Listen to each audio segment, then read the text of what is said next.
বাহিরে হচ্ছে প্রচণ্ড ঝুম বৃষ্টি আর এই মুহূর্তে খেতে ইচ্ছে করছে খিচুড়ি। আর আজকে আমি শেয়ার করব হাতে থাকায় যে কোনো ধরনের মুরগির ঠ্যাং, পাখনা, ঘিলা যাই থাক না কেন সেগুলো দিয়ে একটি মজাদার খিচুড়ি রান্না করে দেখাবো। হ্যালো এভরিওয়ান, আসসালামু আলাইকুম।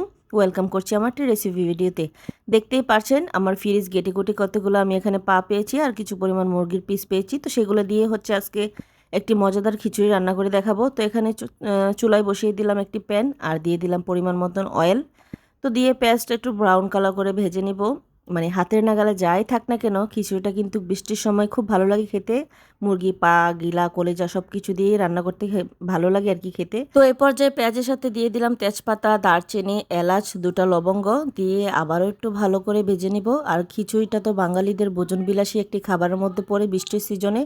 তো দিয়ে দিলাম আদা রসুন বাটা পরিমাণ মতন। অনেকে আদা রসুন বাটা কম বেশি পছন্দ করেন, যে যার পছন্দ মতো দিয়ে দিতে পারেন। আমি এখানে 3 টেবিল চামচ আদা রসুন বাটা ইউজ করেছি। আর দিয়ে দিলাম কিছু পরিমাণ কাঁচামরিচ ফালি, দিয়ে দিলাম টমেটো। এখন এই উপকরণটা ভালোভাবে মিশিয়ে নিব। আর দেখতেই পারছেন এখানে টমেটো থেকে এক্সট্রা পানি চলে আসবে টমেটোটা গলে। তো এখানে দিয়ে দিব আমি লবণ। লবণটা দেওয়াতে টমেটোটা হচ্ছে খুব দ্রুত গলে যাবে এবং পানি চলে আসবে। আর এখানে আমি মরিচ বাটা ইউজ করেছি। আমার শুকনো মরিচ ছিল না, তো মরিচ বেটে হচ্ছে দিয়েছি। আর এখানে দিয়ে দিলাম হলুদ পরিমাণ মতন, দিয়ে মশলাটা একটু ভালোভাবে ভেজে নিব। তো এই পর্যায়ে দিয়ে দিলাম গরম মশলা গুঁড়ি, দিয়ে দিব সামান্য পরিমাণ ধনে গুঁড়ো, দিয়ে সামান্য পরিমাণ একটু পানি দিয়ে মিশিয়ে নিব। এখন দিয়ে দিলাম ধনে গুঁড়ো, দিয়ে মশলাটা খুব একটা ভাজবো না, পুড়ে যাওয়ার সম্ভাবনা আছে, তো এই জন্য দিয়ে দিলাম পানি, দিয়ে ভালোভাবে মশলাটা আমি কষিয়ে নিব। আর এ পর্যায়ে কিন্তু টমেটো থেকে গলে খুব সুন্দর একটি জুসিনেস, একটি ফ্লেভার তৈরি হবে, যেটা খেতেই কিন্তু অনেক ভালো লাগবে। টমেটোটা আমি গলিয়ে খাই, খিচুড়ির মধ্যে আমার কাছে ভালো লাগে। এ পর্যায়ে দিয়ে দিব ধুয়ে রাখা আমার মুরগির পা এবং কিছু পরিমাণ মুরগির টুকরো, সেগুলো একসাথে দিয়ে দিব। দিয়ে এখন ভালোভাবে মশলার সাথে মিশিয়ে নিব। আর এখানে আমি সামান্য পরিমাণ পানি ইউজ করব, যাতে পাগুলি একটু ভাজা ভাজা হয় আর কি। খুব বেশি পানি দিব না, পরে আবারও অ্যাড করব।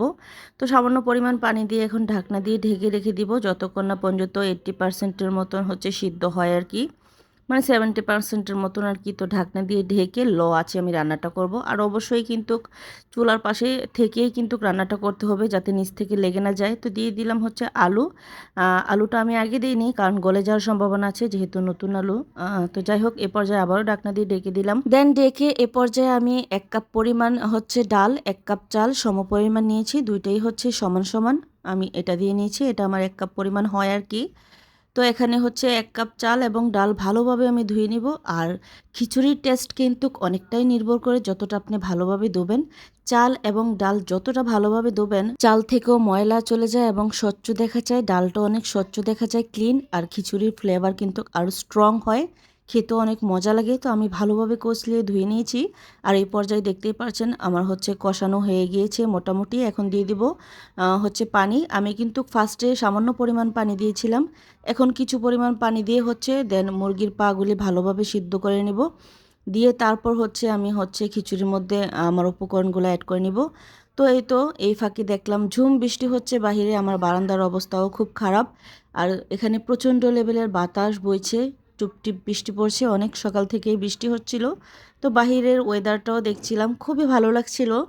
আর এই ফাঁকে মনে হচ্ছিল যে এই বৃষ্টির মধ্যে খিচুড়ি না হলে চলেই না। তো আবারও চলে আসলাম কিচেন রুমে। তো এই তো দেখতে পারছেন এখানে আমি দিয়ে দিলাম হচ্ছে চাল এবং ডালের মিশ্রণটা, দিয়ে এখন ভালোভাবে মিশিয়ে নিব। আর একটু ভাজা ভাজা করে নিব। চুলার আঁচটা এখানে আমি লো করে রেখেছিলাম। তো চুলার আঁচটা লো করে ঢাকনা দিয়ে ঢেকে হচ্ছে একটু সামান্য পরিমাণে এখানে একটু কষিয়ে নিব। দেন এখানে ফাইনাল আমি গরম পানি অ্যাড করব। আর অবশ্যই কিন্তু গরম পানি অ্যাড করতে হবে। তো দেখতেই পাচ্ছেন অবশেষে আমি গরম পানি এখানে অ্যাড করছি। আর গরম পানিটা অবশ্যই কিন্তু ফুটন্ত গরম পানি দিতে হবে। আর এখানে দিয়ে দিলাম কিছু পরিমাণ আস্ত কাঁচামরিচ, অবশ্যই এটা স্ট্রং একটি ফ্লেভার দিবে কাঁচামরিচের। তো মরিচ বাটা এবং কাঁচামরিচের ফ্লেভারটা দুইটার কম্বিনেশনে এতটা মজা লেগেছিল খিচুড়িটা খেতে, আলহামদুলিল্লাহ। তো দেখতেই পারছেন আমার খিচুড়িটা প্রায় হয়ে আসছে, এ পর্যায়ে আমি কিন্তু উঠিয়ে নিব। আর দেখতেই পারছেন কতটা সুন্দর হয়ে গিয়েছে, আমার পাও একদম সিদ্ধ হয়ে গিয়েছে, মুরগির পাগুলি পারফেক্ট হয়ে গিয়েছে। আর এটা আপনারা ভাতের চাল দিয়েও রান্না করতে পারেন। তো আমার হাজব্যান্ড যেহেতু পোলাওর চালের পছন্দ করে, আমার বাসায় সবাই মোটামুটি পছন্দ করে, সেজন্য রান্নাটা করেছি আর কি। তো দেখতেই পারছেন কতটা লোভনীয় লাগছে। আর এই তো গরম গরম খিচুড়ি আর সাথে কিন্তু মুরগির পা ঠ্যাং এগুলো না থাকলে কিন্তু ভালো লাগে না। আমাদের বাসার প্রতিজনে এটা খুব পছন্দ করে। আসলে আমি অনেক দিন ধরে জমিয়ে রেখেছিলাম মুরগি আনার পর। আর সাথে নিয়ে নিলাম মরিচের বাটা। তো মরিচ বাটা দিয়ে একটু ঝাল ঝাল খাচ্ছি, বাচ্চাদের জন্য মরিচটা একটু কম দিয়েছিলাম। তো খুবই মজা লেগেছিল। তো ভিডিওটা যারা দেখছেন তারা অবশ্যই সাবস্ক্রাইব করতে ভুলবেন না ইউটিউব থেকে। আর যারা ফেসবুক থেকে দেখছেন ফলো করে পাশে থাকবেন। আজকের মতো বিদায় নিচ্ছি। আল্লাহ হাফিজ।